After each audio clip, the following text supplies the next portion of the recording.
All right, I have an incredible interview for you. It's actually part two of an interview with Jovan Hutton Pulitzer. He pulls back the curtain and walks you through exactly how the 2020 election was stolen. He shows you all of the evidence and data he has. He has spent over $3 million to keep this and the chain of custody. He's going to walk you through that, but he also needs your help. Please go. This blew my mind. It absolutely blew my mind. So if you believe that the election was stolen and you want to know with detail exactly how it was done, enjoy this video. One of the main reasons that President Trump won was he promised to handle the illegal immigrants and close down the border. He's done a great job on that. Another thing that my audience is very concerned about is election integrity. I know President Trump has done a lot, but he's not going to be in office forever. You understand election integrity. You are coming to my audience. You've got something that you need to present to them. Go ahead and tell us about what you're doing to make our elections safe and fair. I spent $3 million doing it because the more we found and the more we needed to adopt technology to be able to find these things and do it, it was just, oh my God, which I'm going to cover some things with you, appalling things with you. And I'm going, holy smokes. Well, I kind of knew we were in trouble when the Senate in Arizona wouldn't talk about key things, which are actually crimes. They kept on talking about the machines. You saw all of the lawsuits. There were over 60 of them that were brought in the name of Trump or et cetera, Trump et al.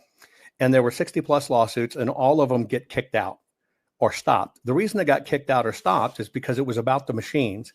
Now, under the Election Assistance Commission and the Help America Vote Act, all of the rules are voluntary. They have no enforcement power. Now, where the crimes are, is the crime is if you can prove something happened to the paper. That's the ballot. Now, that's a state and a federal crime. Now, President Trump knows this firsthand. We've talked about it personally. He wants to get rid of mail-in ballots. But you got to remember, we have 50 elections. We're not federalized. And God, pray to God, we don't federalize because then it's going to be even worse. So he can't really get rid of them. He can only demand different rules for the federal component of it, because right now we have state elections, federal component. Well, in this, as I tried to turn everything over to the Arizona Attorney General, here's all this data. They basically said, well, how much data is it? We talk about it's actually about 4 petabytes. We're talking, 100 times the size of the of the Library of Congress. But anyway, because it's just millions and millions and millions of files, because you're creating proof files and stuff. They literally didn't want to take possession of it because it was too large. So we could have chosen just to stop there and shut down the audit. What would have happened is it would have triggered a clock basically on a statute of how long you can hold it, but it would have tripped another legal statute called latches, meaning you knew, but you didn't do anything about it. And since you didn't do anything about it, you've now lost your right to prosecute on it. I came in this thing to fix what is wrong with elections, to make sure we have free and fair elections. Regardless of who wins, we should have free, period, elections. They're not fair. They should be just authentic and transparent. So I made the hard decision over 4 years ago that we're going to have to keep this audit open, and we're going to have to keep the storage of this data in perfect chain of custody. So it's never been modified, never been moved, never been shut down. Because see, if you shut it down and it does go to court, they say, well, where has it been in between? You could have changed it. You can't let that happen. You have to keep it perfect. And so that cost about $10,000 a month just to be clicking along. Well, we've done this now for what? 1,800 days. It's ridiculous, right? So we have burned through a tremendous amount of cash personally to just make sure we hold this for the American people. And so what we did is we went to the American people now for the first time ever. We didn't raise money to do our part of the audit or anything. We've never had marathons or any of that. We basically said, we're going to hit a shortfall. We're going to hit about a $396,000 shortfall at least in maintaining all of this information through the midterms. Now, here's why this is important. You can go back and look at the elections of Obama. He came in at 68 million votes the first time, 65 million votes the second time. He was supposed to be the Messiah rock star. Then you had Hillary against President Trump, and she came in at 65 million. Then you get Biden at 81 million, this big middle finger flipping us off. And then you get over here to Kamala with this last election. She was at 68. Except closing on election night, she was 68 million and change votes. In May of this year, right, we're talking well over a half a year later, they had raised her to over 74 million and change votes. The election's been over for 7 months. We went back and just looked at it recently. They've added another 240 some odd thousand votes to her for 2024. The election's been over almost a year. What the system is doing is they're taking all these phony votes and they're making these phonies vote again in midterms or smaller votes, and they age them and make it look like they're still voting. And that's how they're going to say, no, that's an active voter. Well, now Kamala's up to 75 million votes. That would lead you to believe she eclipsed Obama twice and Hillary. That's where the con lies. So what we know is going to happen is when we get to the midterms, they're going to take possibly the House and the Senate. It's so narrow. That is going to lame duck President Trump, and then they're going to bring impeachment all over again. But new things are going to come into play, like the emoluments clause, and they might be successful. It might be very detrimental.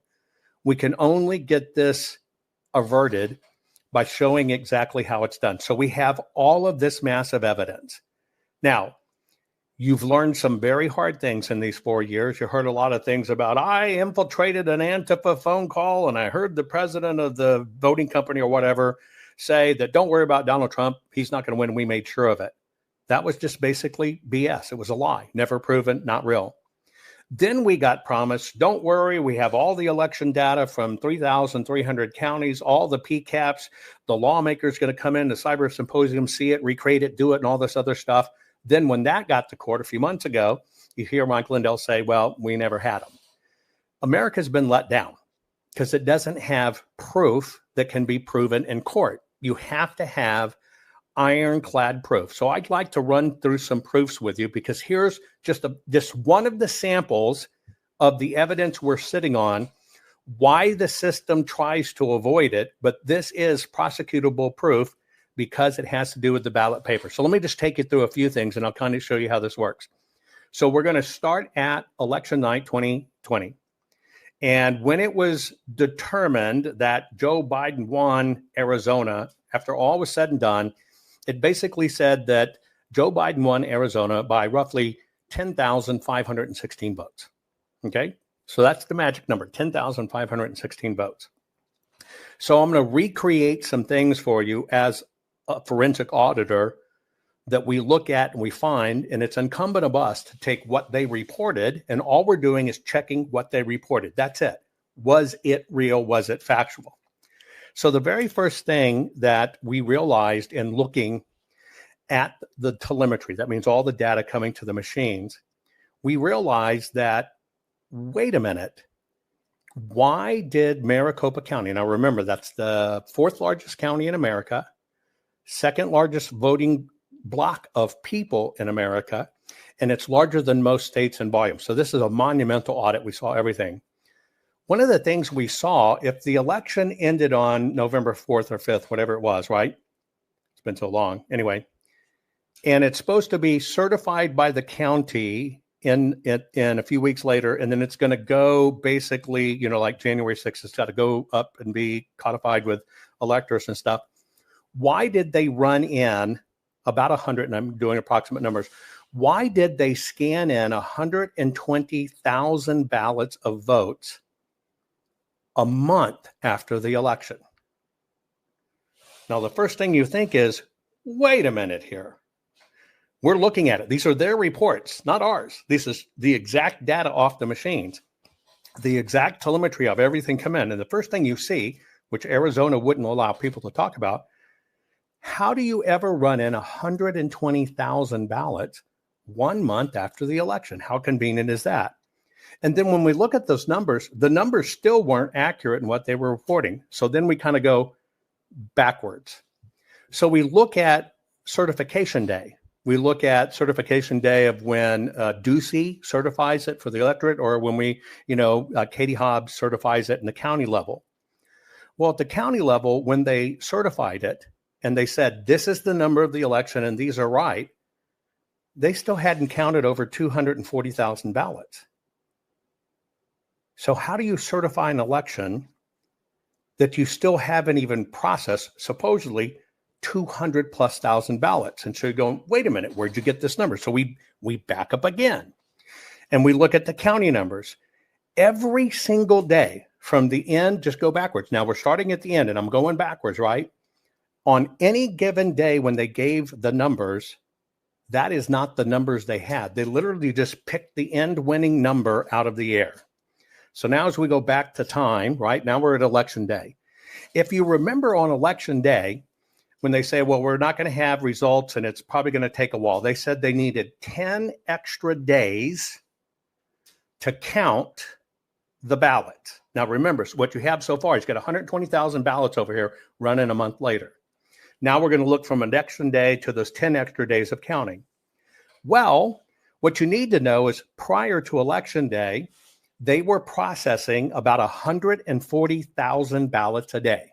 So that's the benchmark. For 28 days, it's about 140,000 ballots. And they're using 10 machines running these things. Okay, so now we know how many they process. We know how many machines it takes. However, on those 10 extra days that they needed to count all the extra ballots, here's what happened. Their information is they had one day, we'll call it about 90,000 ballots. They had 2 days, they didn't count anything. All the other days, if we averaged them out, would be hard pressed to break 7,000 ballots. So what were they doing in those 10 days? If you can process 140,000 a day, and this is barely 7,000 a day, and you didn't count for 2, what's going on? By the way, it's worse. They were using 10 machines before. They only used 2 after election day. So if they were overwhelmed and needed 10 extra days, why would they only use 2 of the big machines to do it? Yeah. So you understand something's wrong, something's a con, because they were not processing ballots.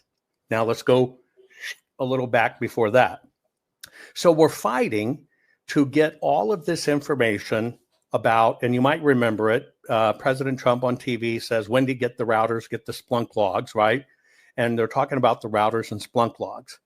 Well, that is how you can see who went in and out of the system, who was looking at what. There was about 30,000 anonymous entries into the system. This is where they'll go in, they'll peek and see what's going on. They'll come back out. For some reason, for the very first time in history, the quote unquote routers for the system, instead of Maricopa hosting them, it was hosted at the sheriff's office. It's like, why would you move your router over there? Well, they knew chances of getting audited. With that move to the sheriff's office, they actually got protected. We don't have to turn it over because you'll see sheriff and investigative information, and we got to protect that. So we never got them. So you got to look harder at this stuff. Well, if you remember, there were a ton of lawsuits going around, and we had to keep on suing to force the Senate and then the county recorders to give us the information.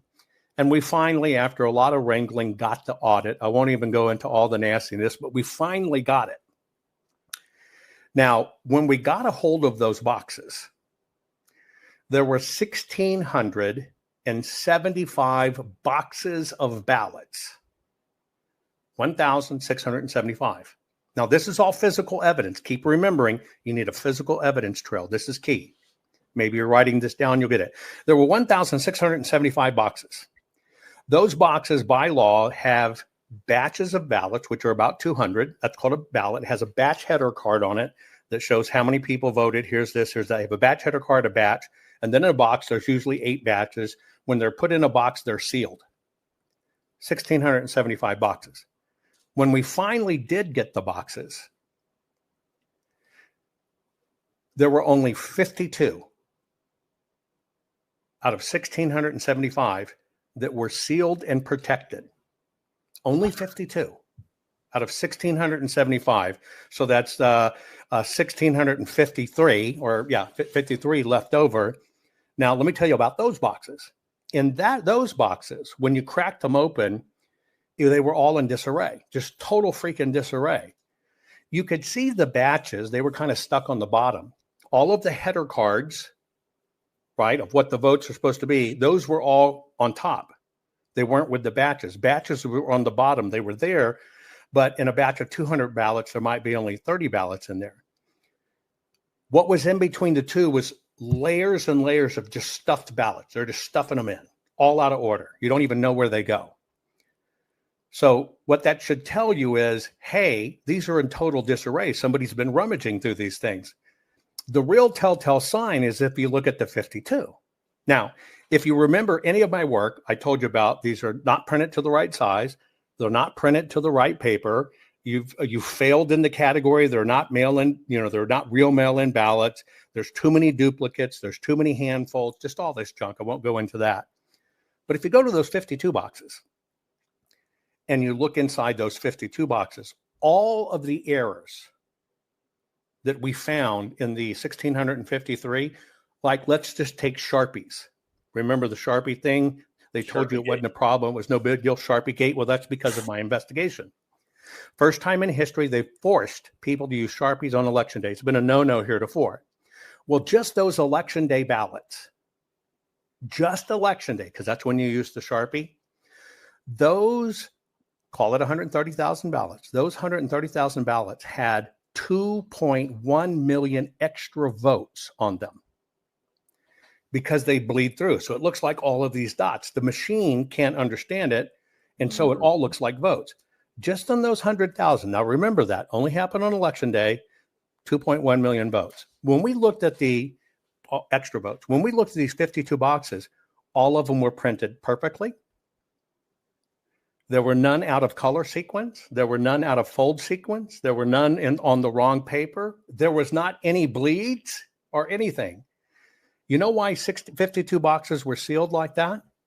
Because right after they got done with the election, Fontes, who is now, I guess, AG, and Katie Hobbs, who's now the governor, they handpicked those boxes to say, if we get audited, that's what we'll look at.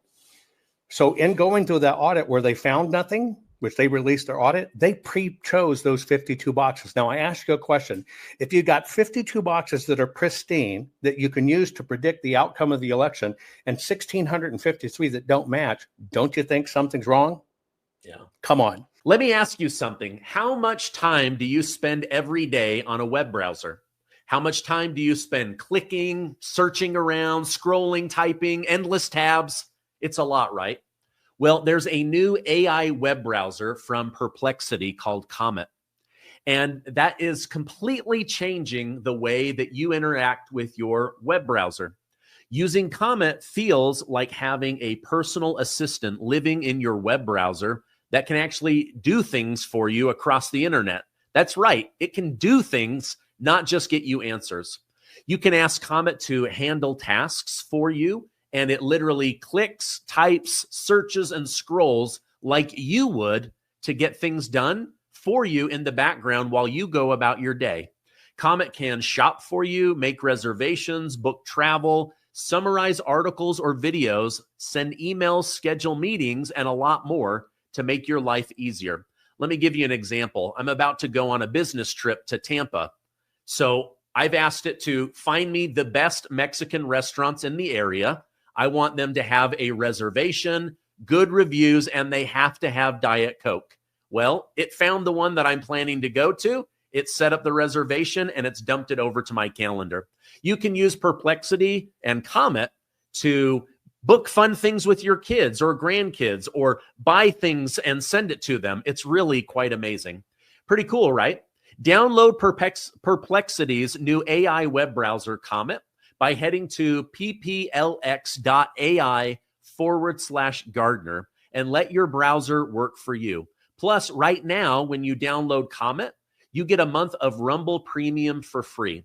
That's pplx.ai/Gardner. Go check it out right now. I'll leave a link down below.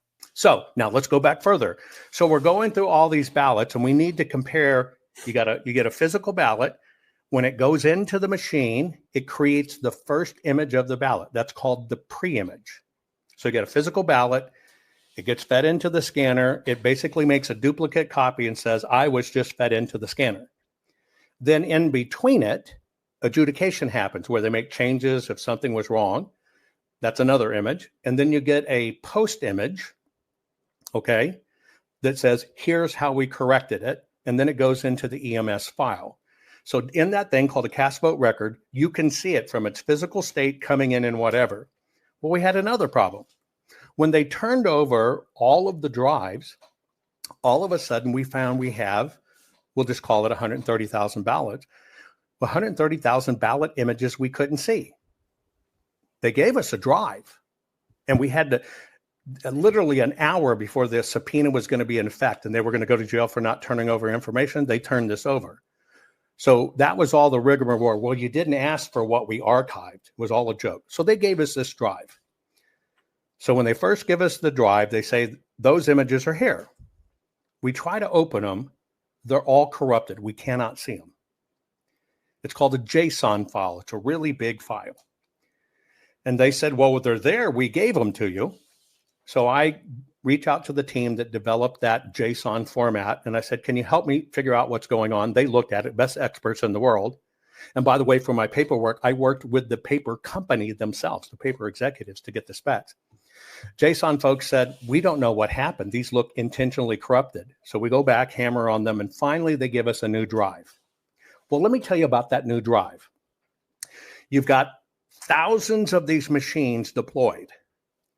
So when they fire up for the elections and you start seeing things going in, they're all handled in all these transactions. So you have a standard topography of how they go in, just like if you save a Word document or whatever, that's called a standard.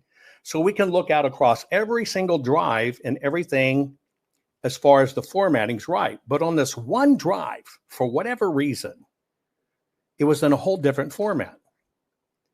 It wasn't even in a format for the election. It wasn't even in for a format that it outputs. So it's like jumbled. And so we finally get to look at these images. They give it to us again, and we notice something.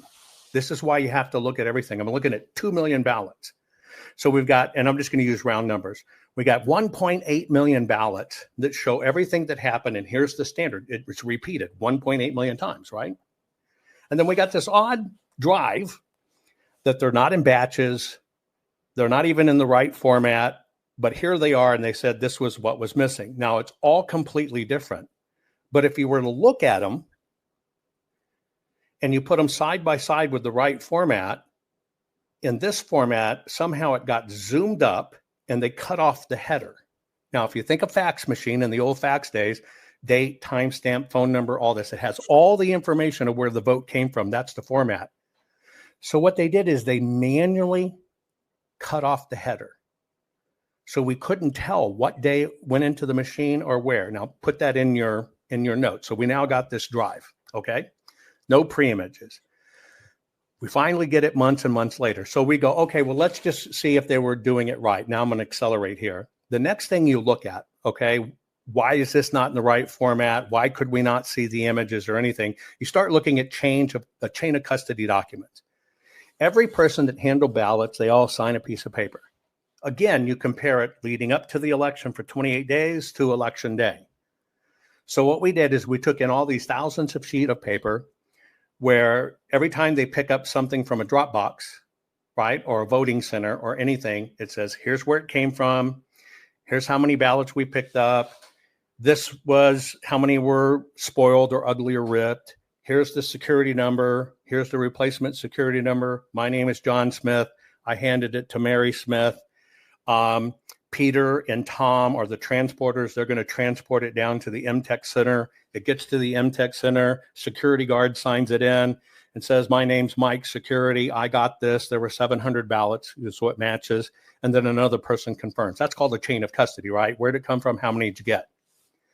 So we plotted all of these. So for 28 days, basically several hundred people doing their job on chain of custody signed these documents, right? You had 2 instances where somebody forgot to sign. It was one person forgot to sign something, but basically had 99% compliance. Okay. Now I'm going to put it all together for you. We found a very interesting thing. You remember at the beginning, I told you those 120,000 just run in a month later. Well, for some reason, every single one of those were election day ballots, commonality election day. Then we go backwards in time. You know that drive we had to fight for where the images were missing? Damned if every one of those weren't the election day ballots. Then you know where we had Sharpie Gate? Damned if that happened only on the election day ballots. Now, I told you about chain of custody. I told you hundreds of people signed every day, each place. Guess what happened on election day? No signatures. And no numbers of how many ballots were returned. Conveniently, they can't really tell you how many ballots they transported, but here's the smoking gun. If several hundred people working as employees all forgot at the same exact time on the same exact day, that means somebody issued an order. So we are the only people that knows every person that ever touched it in every part of the way. And when you look at it all, because they never had the number, here's the deal. They didn't count legally or properly not a single one of the election day ballots. The reason there is no pre-image and they changed it after the fact is because that's what they ran in later. They had to manipulate the data to make it look in real time. And that's how they made up the numbers. We have every name, every date, every location, every executive that was involved, every supervisor, everything. And that is what creates some interesting evidence, because all of that evidence I just gave you is all that one day. And so instead of being this hypothetical of a 6-degree polynomial fractal pterodactyl or whatever, here it is in black and white. Who gave the order? Who stopped? Why didn't they run them in? Why did they make them up a month later? Why did they change every single one of them? Here's the names and signatures. Let me know. And that's why the parties avoided it, because each ballot is a state crime and a federal crime. There's over 120,000 of them. So we're talking about 240,000 individual felonies with names associated to it. And this is why the system has worked so hard to break us, because the moment I stop, I'm at a real conundrum. What would you do? Would you keep on paying thousands and thousands and thousands of every month to keep these things in a perfect chain of custody to fight for your country when the system tries to wear you down? Well, that's the law for. They try to wear it down. We've got to keep this active through the midterms. We're gonna come up very easily about $396,000 short.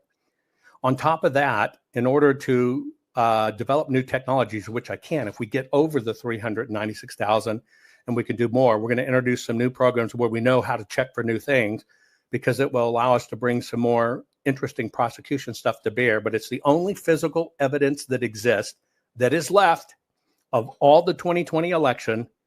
It's the largest archive in history in this way. And so it will be needed for cases. It will probably be needed for the Supreme Court. The wheels of justice move very slow, but this has to be kept on the outside till it's used in court. And at worst case, if all is said and done and President Trump manages to survive past the midterms, then what we'll ultimately do is just make sure it's integrated into the Trump presidential archives so future historians can go back and recreate 100% of our work in a general election, which has never been done for history. But I'm just telling you, we're falling short. We're not going to be able to make it. And once we stop, this evidence dead.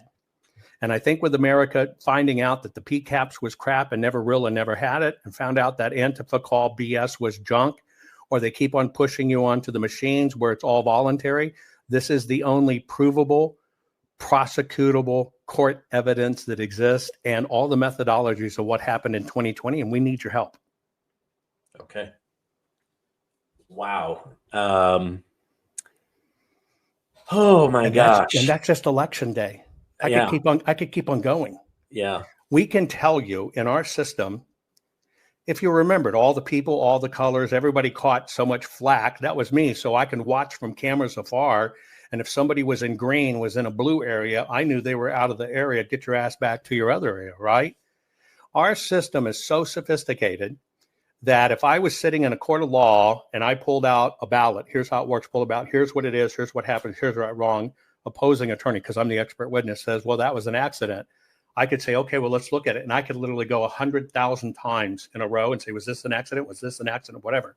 We can tell you exactly what batch and what box and on what pallet that ballot existed on.